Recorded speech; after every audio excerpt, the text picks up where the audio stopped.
د پاسپورت ریاست د تیر رئیس علم ګل حقانی ورور په کابل کې له شرابو او نجونو سره ونیول شو.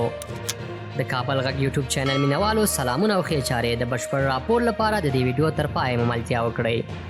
د پاسپورت ریاست د تیر رئیس علم ګل حقانی ورور په کابل کې له شرابو او نجونو سره ونیول شو. په ټولنیزو رسنیو کې دوه ویډیوګانې لاس په لاس کیږي چې ویډیو کې ادعا شوې چې د پاسپورت ریاست رئیس علم ګل حقانی ورور له شرابو څښلو ترڅنګ د مستۍ یو پروګرام جوړ کړی چې پکې ښځینه هم شته. په لومړي ویډیو کې ښکاري چې چارواکي د یو سالون دروازه خلاصوي چې ځینې ځوانان او نجونې د ګډا په حالت کې لیدل کیږي چې د چارواکو په لیدو محفل ګډوډېږي او نجونې او هلکان تېښتې هڅه کوي. په دوهمه ویډیو کې بیا داسې معلومیږي چې په محفل کې ټول کسان د طالبانو له لوري نیول شوي او د تحقیقاتو لاندې دي. په ویډیو کې ادعا شوې چې دغه کس د پاسپورټونو په سر له خلکو پیسې اخیستې او کمیشن کاري یې هم کوله. ګرانو لیدونکو له دې چې د ویډیو تر پای را سره وئ مننه کوم. د نورو تازه او کره خبرونو او معلوماتو لپاره د کابل غږ چینل سبسکرایب او خپل نظریات د همدې ویډیو په کومنټ کې له موږ سره شریک کړئ.